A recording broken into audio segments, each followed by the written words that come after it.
کیونکہ وہ بڑا پرٹیکولر معاملہ ہے اور صحیح بخاری مسلم میں موجود ہے، تو وہ بھی میں الگ سے آپ لوگوں کو بتا دوں گی، کیونکہ اس طرح مجھے بتانا جو ہے وہ اس وقت نہیں سمجھ آ رہا، کیونکہ ہو سکتا ہے کہ ظاہر سی بات ہے کہ میری تفسیر جو ہے وہ مرد حضرات بھی سنتے ہو، تو میں کوشش یہ کرتی ہوں کہ بہت طریقے کے ساتھ اشارے کناروں سے بھی سمجھا دوں، تو یہ معاملہ میں الگ اپنی جو میری گروپ ممبرز ہیں، میری لیڈیز خواتین ہیں، ان سب کو میں الگ سے بھی وہ معاملہ بتا دوں گی۔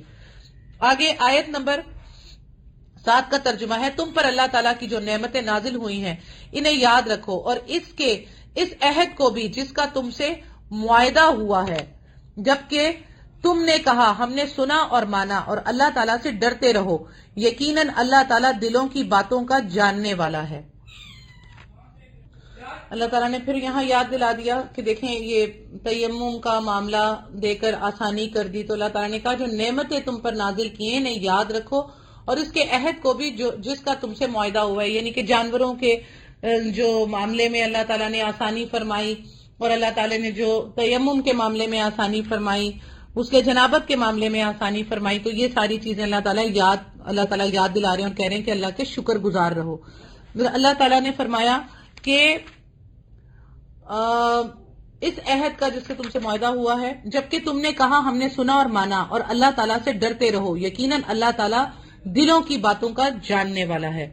اچھا، یہ معاملہ کچھ ایسا ہوا تھا کہ نبی کریم صلی اللہ علیہ وسلم کے نزدیک عادلانہ گواہی کی بڑی اہمیت، ظاہری سی بات ہے اللہ کے رسول تھے اور بڑی اہمیت تھی، تو ان کا اس بات کا اندازہ اس واقعے سے ہوتا ہے جو حدیث میں آتا ہے کہ حضرت نعمان بشیر رضی اللہ تعالیٰ عنہ کہتے ہیں کہ میرے باپ نے مجھے عطیہ دیا تو میری والدہ نے کہا اس عطیے پر جب آپ صلی اللہ علیہ وسلم جب تک اللہ کے رسول کو گواہ نہیں بنا لیں گے، یعنی کہ اس عطیے پر اپنے شوہر کو کہا کہ جب تک آپ اللہ کے رسول کو گواہ نہیں بنائیں گے تو میں راضی نہیں ہوں گی۔ چنانچہ حضرت نعمان بشیر کہتے ہیں کہ میرے والد نبی صلی اللہ علیہ وسلم کی خدمت میں آئے تو آپ صلی اللہ علیہ وسلم نے ان سے پوچھا کیا تم نے اپنی ساری اولاد کو اسی طرح عطیہ دیا ہے؟ تو انہوں نے کہا کہ نہیں، تو آپ صلی اللہ علیہ وسلم نے جواب دیا کہ آپ نے فرمایا کہ اللہ سے ڈرو اور اولاد کے درمیان انصاف کرو، اور فرمایا میں ظلم پر گواہ نہیں بنوں گا۔ صحیح بخاری کی حدیث ہے یہ۔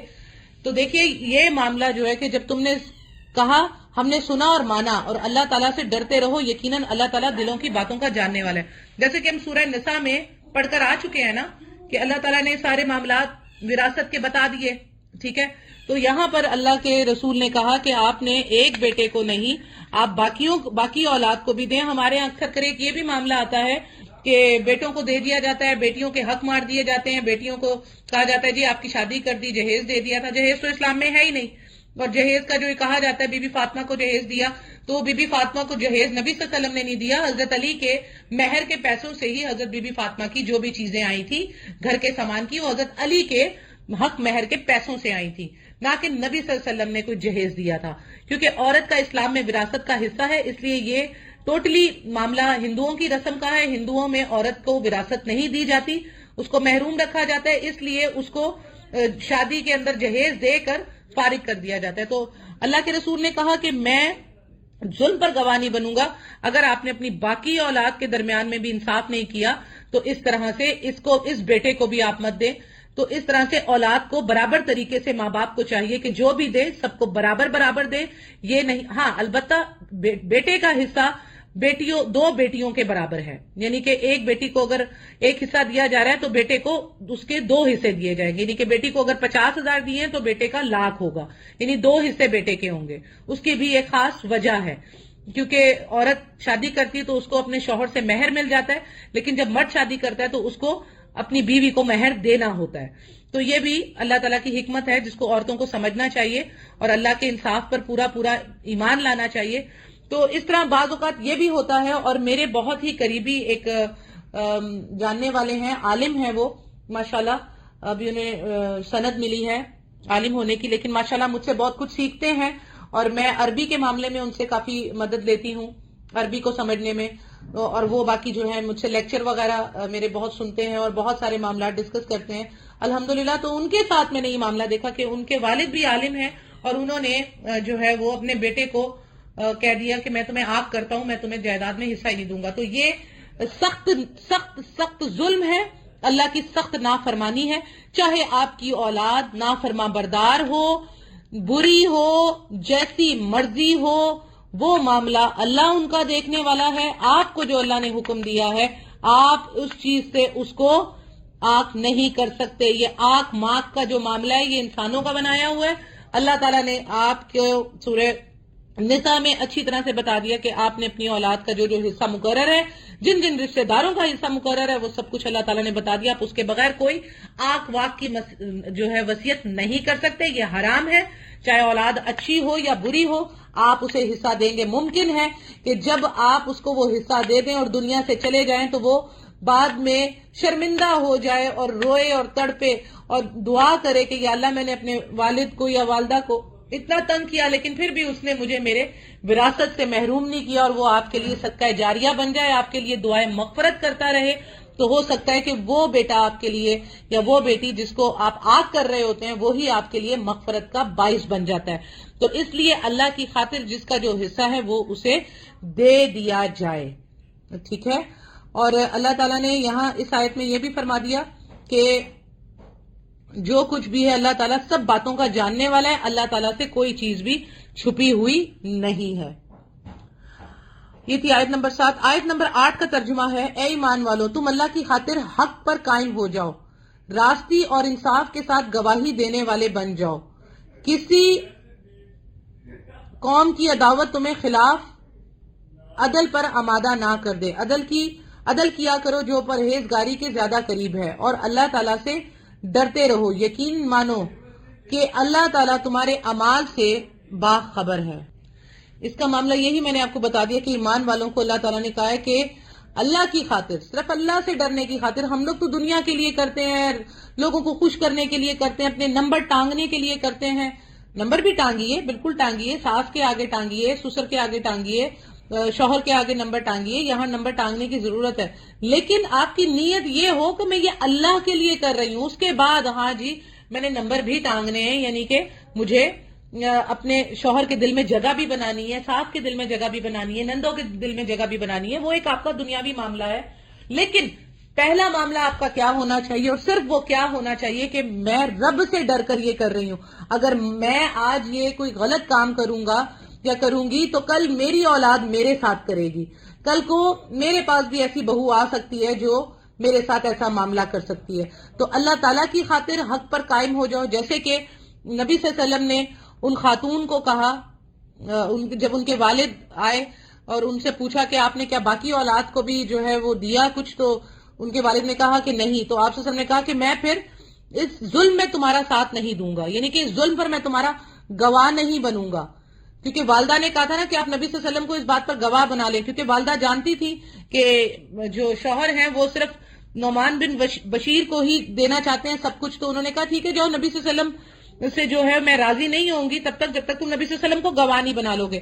تو وہ والدہ جانتی تھی کہ نبی صلی اللہ علیہ وسلم اس بات کا حکم نہیں دیں گے اور نبی صلی اللہ علیہ وسلم جو ہے وہ عدل کرنے کا حکم دیں گے. اسی لیے نبی صلی اللہ علیہ وسلم کے پاس گئے ان کے والد، اور نبی صلی اللہ علیہ وسلم نے جب سوال پوچھا تو وہ معاملہ کلیئر ہو گیا کہ اللہ تعالیٰ کے حکم کے جیسے اللہ تعالیٰ نے حکم فرمایا، نبی صلی اللہ علیہ وسلم نے فرمایا کہ میں ایسے ظلم پر گواہ نہیں بنوں گا. تو اللہ تعالیٰ اس آیت میں کہہ رہے ہیں کہ کوئی بھی کسی قوم کی عداوت تمہیں خلاف عدل پر آمادہ نہ کرے.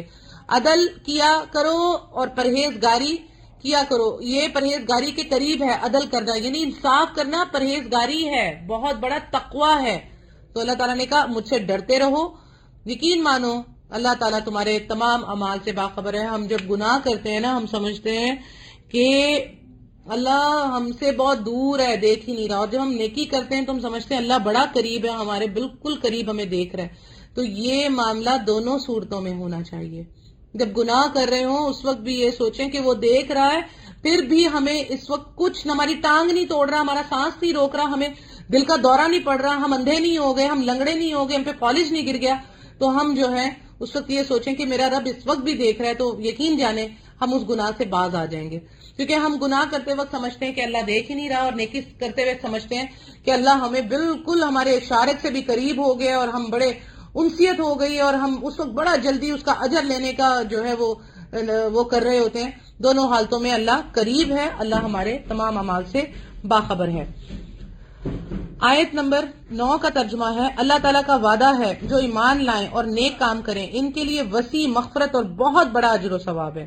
اللہ تعالیٰ کا وعدہ کیا ہے؟ یہ وعدہ اللہ کا ہے، انسان کا نہیں ہے۔ انسان کا وعدہ یہ ہوتا ہے وعدہ کیا بھول بھی جاتا ہے۔ میں نہیں کہتی کہ انسان وعدہ کرتا ہے تو وہ توڑ ہی دیتا ہے یا اس میں وعدے میں وعدہ خلافی کر دیتا ہے، نہیں، بعض اوقات انسان کی نیت بالکل اچھی ہوتی ہے، اور آج کل کا جو نفسا نفسی کا دور ہے اس میں انسان اکثر کر بھول جاتا ہے۔ میں اپنے والدین کو کال کرنا بھول جاتی ہوں، میں کہتی ہوں اچھا میں کال کرتی ہوں، پھر یہ کام آ گیا، اچھا یہ میں ابھی تفسیر کر لوں، پھر کر لوں گی، پھر وہ جو ہے کوئی گھر آ گیا، پھر کسی کا سوال کا جواب دے دیا تو بھول جاتی ہوں۔ تو اللہ تعالیٰ کیا کہہ رہا ہے؟ اللہ تعالیٰ کا وعدہ ہے، اور وہ اللہ وعدہ خلافی تو کرتا ہی نہیں، اس کو تو صفحے کو ہی پھاڑ دیجئے، لیکن وہ بھولتا بھی نہیں ہے۔ ہم تو وعدہ خلافی کر دیتے ہیں نا بھولنے کی بھی وجہ سے، تو اللہ تعالیٰ سے یہ تو بھولنے کا بھی ڈر اور خوف نہیں ہے۔ تو اللہ تعالیٰ کا وعدہ ہے کہ جو ایمان لائیں گے اور نیک کام کریں گے ان کے لیے وسیع مغفرت اور بڑا اجر و ثواب ہے، یعنی کہ اللہ تعالیٰ وعدہ بھولنے والا نہیں ہے، اس کا وعدہ ہے، اور اس کا وعدہ تو بس پھر اسی کا وعدہ ہے کہ ایمان لے آئیں۔ ایمان لانے میں کیا ہے یہ ہمیں قرآن آگے آگے بتاتا جائے گا کہ ایمان کیا ہے، ٹھیک ہے نا؟ خالی ایمان یہ نہیں ہے کہ اللہ پر ایمان لے آئیں، اس کے رسولوں پر ایمان لے آئیں، اس کی کتابوں پر ایمان لے آئیں، اس کے فرشتوں پر ایمان لے آئیں، قیامت پر ایمان لے آئیں، تقدیر پر ایمان لے آئیں۔ یہ ایمان کی اقسام ہے کہ یہ تو پرٹیکولرلی ہونا چاہیے، یہ آپ کی بیس ہے، لیکن پھر اس کے بعد آپ کو پتا چلتا جاتا ہے، جیسے صلح رحمی کا اللہ تعالیٰ نے حکم دیا، یہ ایمان ہے آپ کا، ایمان والا کبھی قطع رحمی نہیں کرے گا۔ پھر اللہ تعالیٰ نے بتایا امانت دار ہونا چاہیے، امانتیں رکھنے والا ہو، وہ ایمان والا ہے۔ پھر اللہ تعالیٰ نے بتایا اللہ کی راہ میں خرچ کرنے والا ہو، وہ ایمان والا ہے۔ تو ہمیں آگے آگے چل کے قرآن بتاتا جائے گا کہ ایمان لانے والے لوگ کون تھے اور ایمان کیا ہوتا ہے اور ایمان کی کتنی ساری شکلیں ہیں۔ اور اللہ تعالیٰ نے کہا ہر نیک کام کریں ان کے لیے وسیع مغفرت اور بڑا اجر و ثواب ہے، اور وہ اجر و ثواب اس سے زیادہ کیا ہوگا کہ اللہ سبحانہ تعالیٰ کا جنت میں دیدار ہو جائے گا۔ جنت سے بھی بڑھ کر اس رب کریم کا دیدار جنت میں، اور نبی صلی اللہ علیہ وسلم کی رفاقت جنت میں، اس سے بڑھ کر انعام شاید کچھ اور نہیں ہو سکتا، اس سے بڑھ کر اجر نہیں مل سکتا ایک ایمان والے کو۔ اللہ ہمیں ان لوگوں میں داخل کر دے جو جنت تک پہنچ جائیں، جنت الفردوس میں پہنچ جائیں، آگ کو چھوئے بغیر، اس کی تپش سے بھی دور، بہت دور، کوسوں ہزاروں لاکھوں کروڑوں کلومیٹر دور ہوں ہم، اور ہم وہ گروہ ہوں جو گرم ہوا کو بھی محسوس کیے بغیر نبی صلی اللہ علیہ وسلم کی سفارش میں جنت میں داخل ہو، آمین ثم آمین۔